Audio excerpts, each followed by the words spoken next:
Voilà, le journal de la campagne, mais avant ce communiqué. Dans le cadre de la formation des agents des bureaux de vote, la Commission électorale indépendante invite tous les fonctionnaires et agents de l'État réquisitionnés à travers leurs directions régionales respectives du district d'Abidjan à se présenter demain, samedi 17 octobre, à 8 h dans l'un des sites suivants. Lycée technique d'Abidjan, lycée moderne d'Abobo, afin de prendre part aux différentes séances de formation. Le dimanche 25 octobre prochain, plus de 6 millions d'Ivoiriens se rendront aux urnes pour élire le président de la République de Côte d'Ivoire. Pour l'instant, la campagne électorale ouverte depuis le vendredi 9 octobre dernier se poursuit sur le terrain, sur toute l'étendue du territoire. Des candidats sont donc sur le terrain à la conquête des électeurs. Commençons par un bilan à mi-parcours de la campagne de Charles Konan Banny avec notre reporter Abou Sanogo. Divo, capitale du Lodge du Bois, quartier Konakro, rue Lemania, ambiance entretenue par un groupe de danse.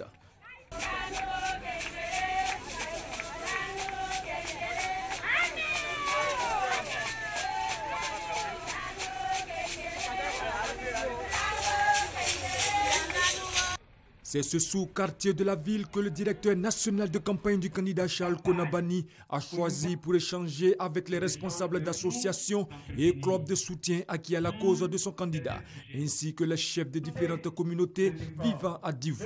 Simplice Dion, à la tête d'une forte délégation, a expliqué aux militants les motivations de la candidature à la présidence de la République de Charles Konan Banny, puis les a invités à se mettre en ordre de bataille en vue de le porter à la tête du pays au soir du 25 octobre.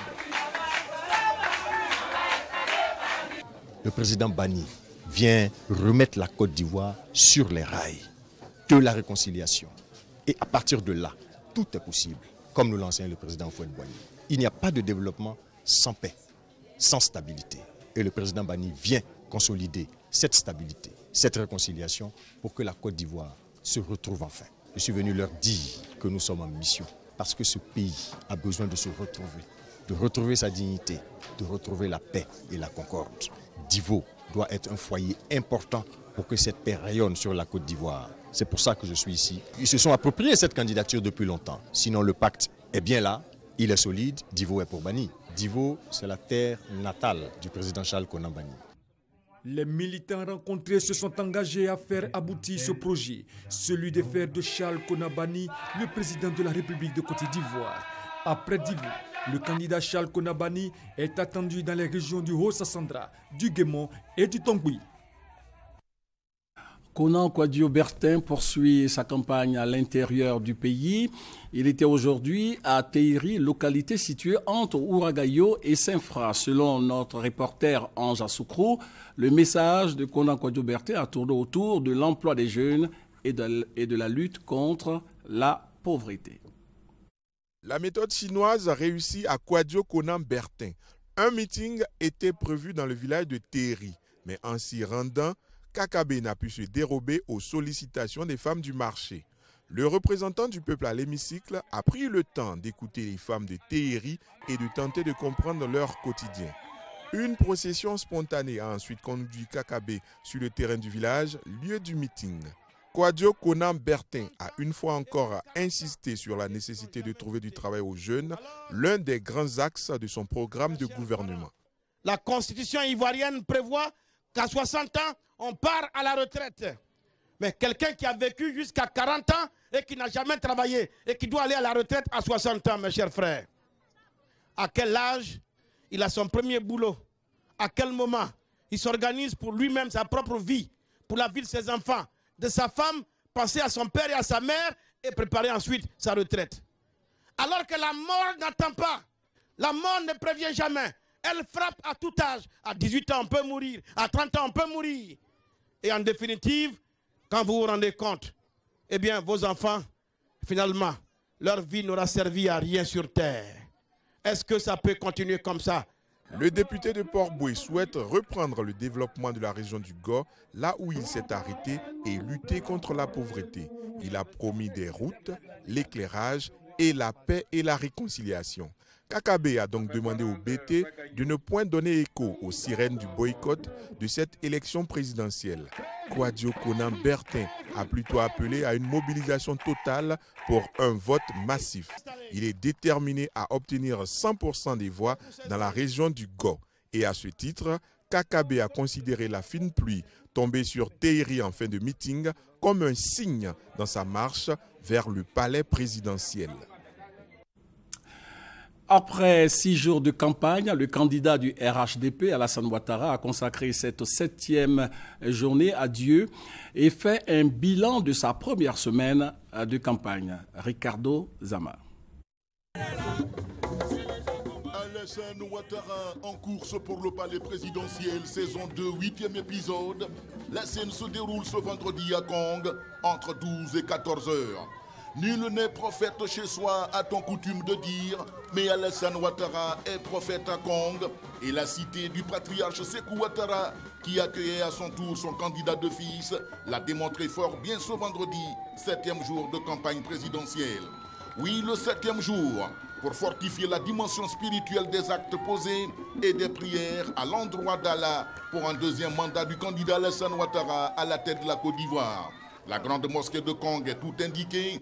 L'imam El Hadj Sékou Sanogo conduit la prière. Alassane Ouattara est confié à Dieu afin qu'il le soutienne et l'inspire dans sa quête d'un Ivoirien nouveau et d'une Côte d'Ivoire tolérante, paisible et prospère. Ce 7e jour de campagne présidentielle, Alassane Ouattara s'en est donc remis entièrement à Dieu avant de jeter un regard sur les 6 premiers jours. Je voudrais remercier l'imam Sanogo qui vient de faire une prière pour la paix dans notre pays, une prière pour des élections apaisées.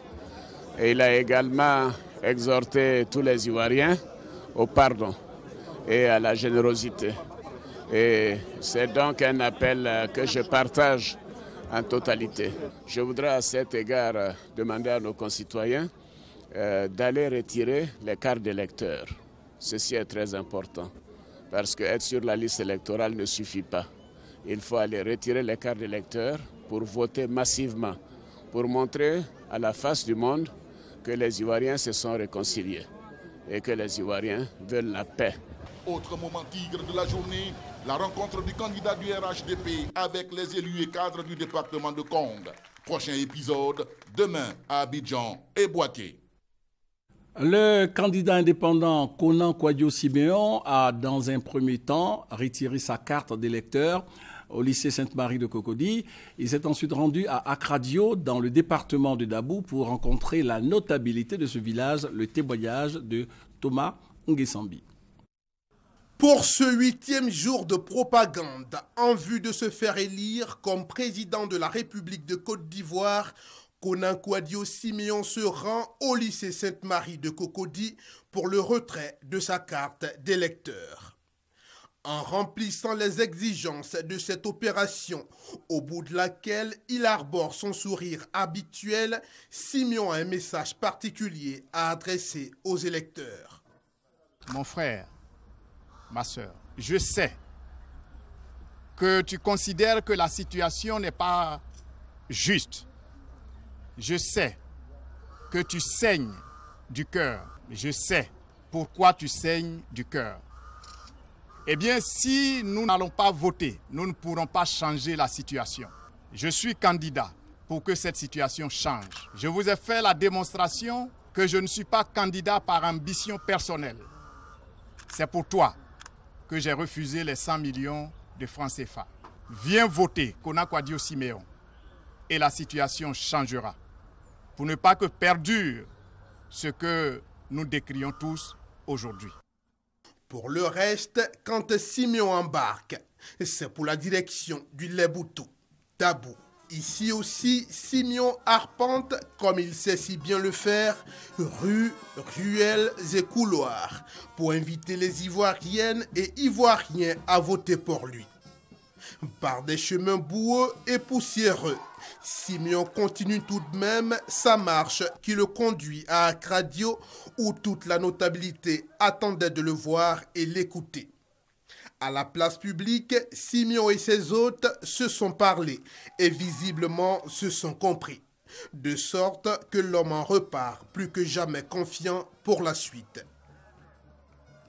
Lors de sa visite à San Pedro, la candidate indépendante Kouangwa Jacqueline Claire a échangé avec les populations pour leur faire savoir sa vision pour leur département. Sur place à San Pedro, Sidonie Davila.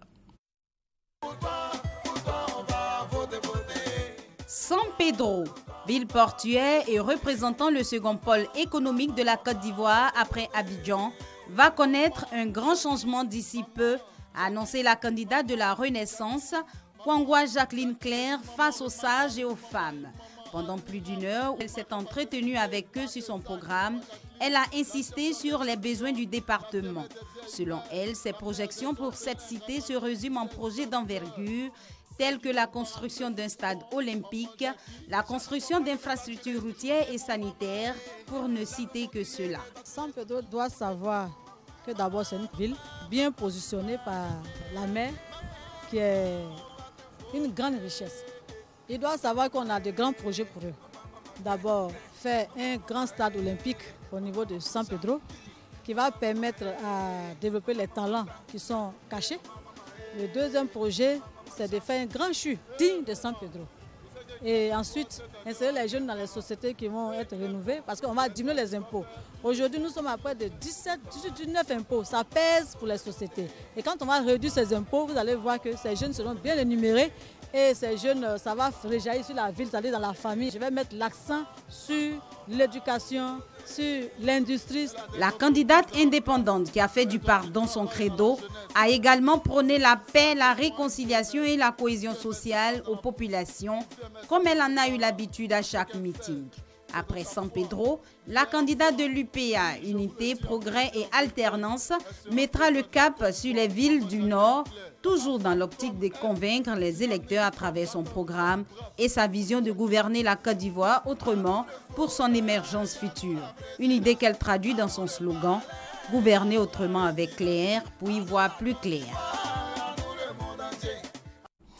Dans le cadre de cette campagne, l'émission radio-télévisée Face aux électeurs recevra en direct à partir de 21h le candidat du FPI, Pascal Affi-N'Guessan, pour la présentation du projet de société et de gouvernement du Front populaire ivoirien. Pour l'instant, le point de sa campagne.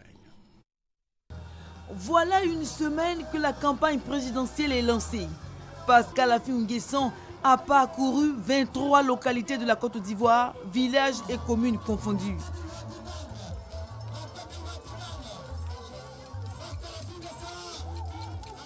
Jusqu'où ira donc le candidat du Front populaire ivoirien?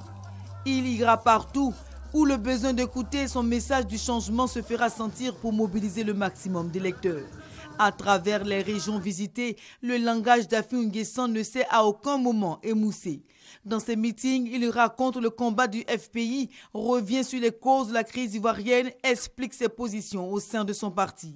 Mais Affi-N'Guessan tient avant tout à rassurer ceux qui ne croient pas en lui. Comme à Grand Bassam, il dévoile un pan de sa politique touristique. Ici, Bassam, c'est une région touristique.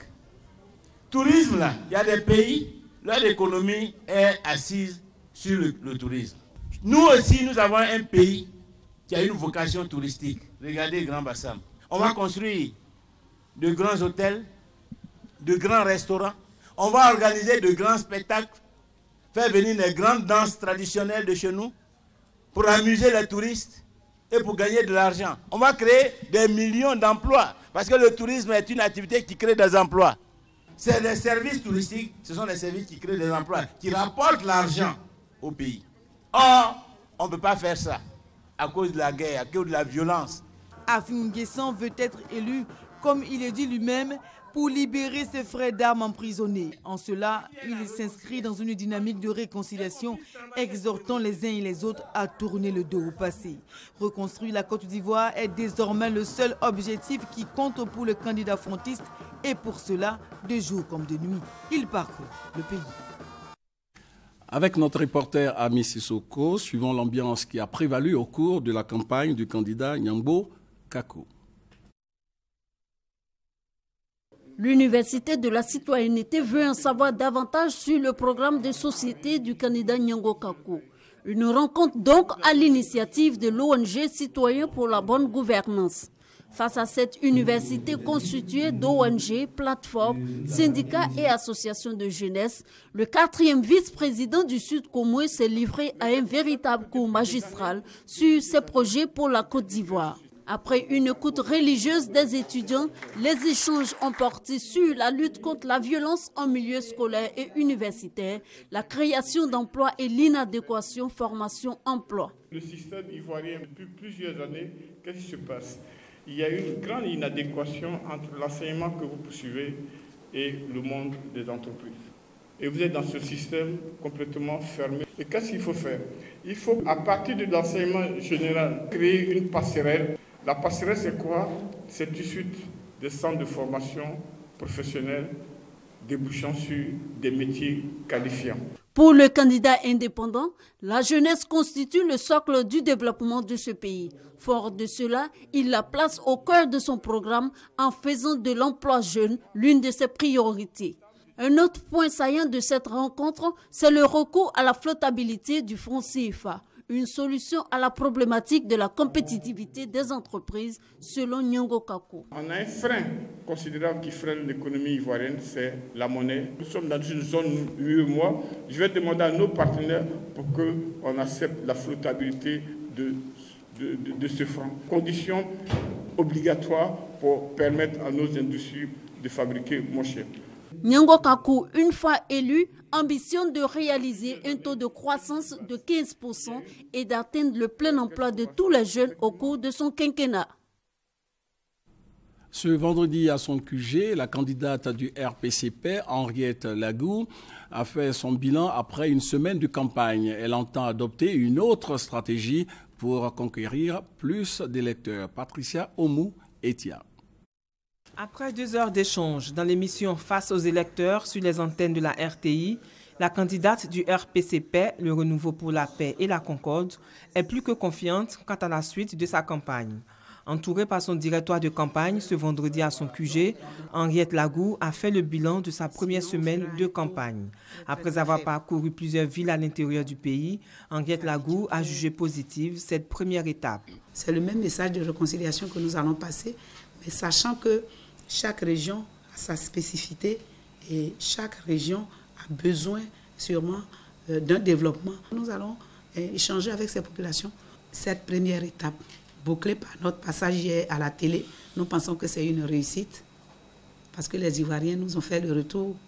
Et vous savez, il y a des gens qui vous disent comme ça, écoutez, moi, je n'avais pas envie d'aller voter, mais quand je vous ai entendu, je vais retirer ma carte d'électeur.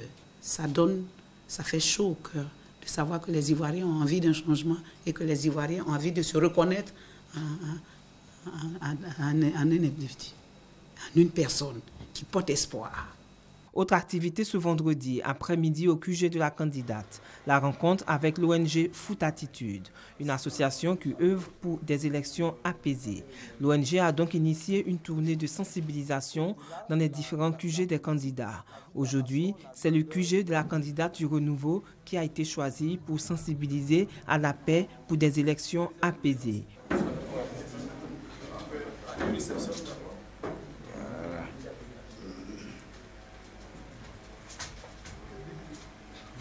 Une rencontre conviviale supervisée par Amédée Djé, vice-président chargé des élections de la candidate Henriette Lagou.